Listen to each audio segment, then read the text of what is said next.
puis-je dire quelque chose avant qu'on commence? Vous ne savez rien du sport. Je suis allongé dans mon lit et je vous regarde parler de rien. Vous croyez vraiment que jouer la comédie est facile? On me dit quoi dire, on me dit quoi porter, c'est un jeu d'enfant. Non, avez-vous vu Mamma Mia? Il était très bon dans Mamma Mia. Avez-vous vu ça? C'était un film affreux. Vous pensez que c'était un bon film? Parfois, nos stars préférées laissent de côté le vernis hollywoodien et livrent des vérités brutes et sans filtre. Des interviews gênantes aux critiques brutales, ces moments nous rappellent que même les célébrités ne peuvent pas résister à une bonne dose d'honnêteté.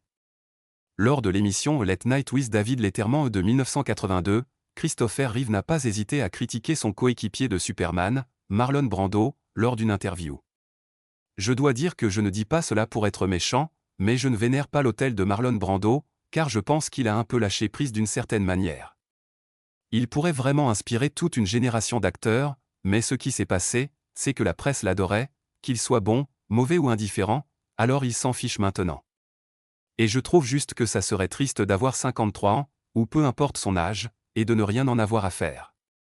Voilà, je pense juste que c'est dommage que cet homme ait été poussé dans cette hostilité. Il a exprimé son mécontentement quant au manque d'efforts de Brando, dévoilant les frustrations de travailler avec une légende qui ne faisait pas sa part. C'était excitant de travailler avec lui, cependant? Pas vraiment. Non, non, j'ai passé un merveilleux moment, mais l'homme s'en fichait. Désolé, il a juste pris les 2 millions et est parti, vous savez, ouais. Je vous remercie d'être là, c'était vraiment amusant, mais bon, merci. En parlant de vérité non filtrée, la confession d'Aubrey Plaza de son premier jour vous fera à la fois grincer des dents et rire. Lors d'une interview, Aubrey Plaza a raconté comment son premier jour sur le plateau a impliqué une scène particulièrement gênante avec peu de direction. Je l'ai lu sur le papier, et ça disait Brandy se masturbe, et dans ma tête, je l'avais imaginé comme une scène plutôt douce, où l'on voit juste ma main s'éloigner lentement du cadre.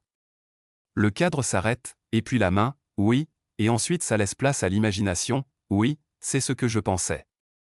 Mais quand je suis arrivé, la caméra était fixée au plafond, j'étais en sous-vêtements et un t-shirt Clinton et il y avait une bande de vieux hommes qui fumaient. Fidèle à son charme excentrique, elle l'a abordé avec un tel engagement que le public ne pouvait s'empêcher de rire. Je pensais faire une chose, puis quand je suis arrivé, c'était quelque chose de complètement différent, c'était un plan en pied et j'ai demandé au réalisateur ce que je devais faire et il m'a dit « masturbe-toi », comme c'est écrit dans le script, et quelle gentille note de mise en scène. Oh oui. D'un début gênant à des critiques brutales, écoutons ce que Myriam Margolli a eu à dire sur un certain musical. Myriam Margolli n'a pas mâché ses mots lorsqu'on lui a demandé ce qu'elle pensait de Mamma Mia. Elle a partagé son désaveu du film juste devant un des acteurs du casting, Dominic Cooper, qui était assis juste à côté d'elle. Non, avez-vous vu Mamma Mia? Il était très bon. Mamma Mia, vous pensez que c'était un bon film? Je ne peux pas dire oui, c'était amusant. Myriam, c'était le film de Mamma Mia, sa franchise directe a transformé l'interview en un moment hilarant et gênant. Et maintenant, passons à la vie d'Alec Baldwin sur la ville qui ne dort jamais. Lors de l'émission Late Night with David Letterman de 2014, Alec Baldwin a partagé son point de vue coloré sur le contraste entre New York et Los Angeles. Vous décidez de déménager à Los Angeles où tout est derrière une porte, vous êtes dans une voiture, vos pieds ne touchent jamais le sol public, vous n'interagissez jamais avec le public, alors qu'à New York les millionnaires et les se frottent les épaules. En parlant de révélations franches, l'avis de Carrie Fisher sur Star Wars était aussi audacieux qu'il se devait. Lors de son interview au Late Show en 2016, Carrie Fisher a partagé comment Star Wars lui avait demandé de perdre du poids. On vous a demandé de vous transformer physiquement pour incarner la princesse Leia? J'ai entendu dire qu'on vous avait demandé de perdre du poids. Oui, ils le font toujours, ils veulent embaucher une partie de moi, pas tout de moi. Donc ils veulent engager quelqu'un de taille 34, et je dois me débarrasser du reste. Passons de Hollywood à la mode, découvrons le point de vue peu conventionnel de Jim Carrey sur un événement emblématique. Jim Carrey a ouvertement remis en question la signification d'un événement de mode très médiatisé. Je voulais trouver la chose la plus insignifiante à laquelle je pourrais participer et rejoindre, et eh bien, me voilà. Vous devez admettre que c'est complètement insignifiant. Eh bien, ils disent qu'ils célèbrent des icônes à l'intérieur. Célébrer des icônes, garçon, c'est vraiment viser le plus bas possible, tu sais, la possibilité la plus faible à laquelle on pourrait arriver. C'est comme si les réflexions existentielles de l'icône et son humour acéré étaient classiques, laissant les intervieweurs et les fans incertains quant à savoir s'ils devaient rire ou repenser leur choix de vie. En parlant d'humour acéré, les commentaires de Patty Leon à propos d'une icône de la pop sont inoubliables. Lors d'une interview en 2017, Patty Leon n'a pas mâché ses mots lorsqu'il a parlé des talents d'actrice de Madonna. Que penses-tu de son rôle dans Etta? Eh bien, Madonna est une tueuse de films, elle est morte derrière les yeux, elle ne peut pas jouer pour sortir d'un sac en papier, elle ne devrait pas être dans un film ou sur scène. C'est une performeuse merveilleuse pour ce qu'elle fait, mais ce n'est pas une actrice.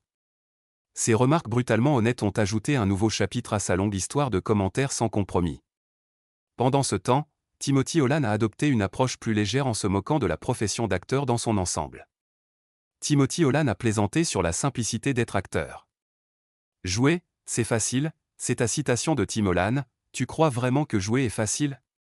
Ils me disent quoi dire, ils me disent quoi porter, je fais juste ça, c'est vraiment un jeu d'enfant. Debout là et dit ça, mais ça.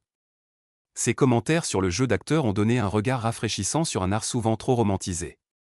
As-tu vu ce documentaire de Jim Carrey sur Netflix où il était dans son personnage 24 heures sur 24, 7 jours sur 7, sans jamais sortir de son personnage? J'ai regardé ce documentaire en personnage, vraiment, mon personnage détestait ça. Ton personnage n'a pas aimé? Mon personnage a trouvé que c'était juste narcissique et prétentieux. Si Timothy restait réaliste sur l'acteur, attends de voir comment Jennifer Lawrence a résumé sa pose des projecteurs. Jennifer Lawrence a résumé avec humour sa pose des projecteurs avec une mise à jour ironique sur la manière dont elle a passé son temps. Tu parlais de vouloir prendre une pause des projecteurs et de la comédie, qu'as-tu fait? T'as eu du fun? Que as-tu fait ces 3 dernières années? J'ai juste eu plein de rire, du sexe. Bien pour toi. Des pauses aux effondrements, le regard de Naomi Campbell sur une célèbre querelle a volé la vedette. Les commentaires de Naomi Campbell sur une querelle médiatisée lors de la Fashion Week étaient aussi aiguisés que sa démarche sur le podium. Que penses-tu de l'altercation de Nicki et Cardi à la Fashion Week? Tu étais à cette soirée, non? Non, c'était la soirée des icônes, mais il n'y avait pas d'icône là. En parlant d'icônes, Dakota Johnson a livré l'un des moments les plus mémorables des interviews de talk show. Dakota Johnson a fait remarquer avec humour la tendance de Jimmy Fallon à interrompre ses invités lors de leurs interviews. Es-tu dans un chalet quelque part? Oui, c'est une sorte de lodge. Désolé, et donc tu sors promener le chien? Eh bien, non, je ne le fais pas vraiment.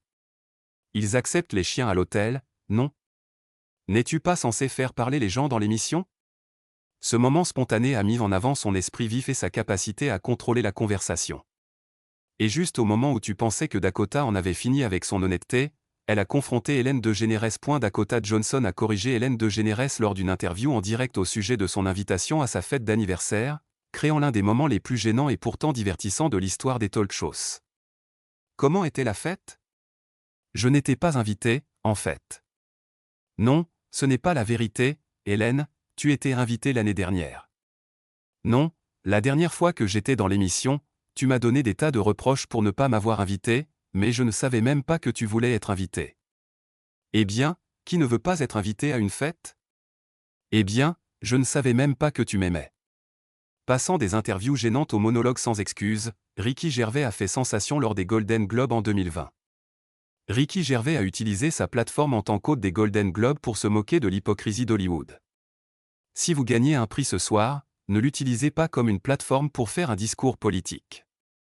Vous n'êtes en aucune position pour faire des leçons de vie au public sur quoi que ce soit, vous ne savez rien du monde réel, la plupart d'entre vous avez passé moins de temps à l'école que Greta Thunberg, alors si vous gagnez, venez, acceptez votre petit prix, remerciez votre agent et votre Dieu et allez vous asseoir. Non seulement cela, mais il a aussi plaisanté sur Harvey Weinstein en faisant référence au crime du producteur déshonoré et à la complicité d'Hollywood.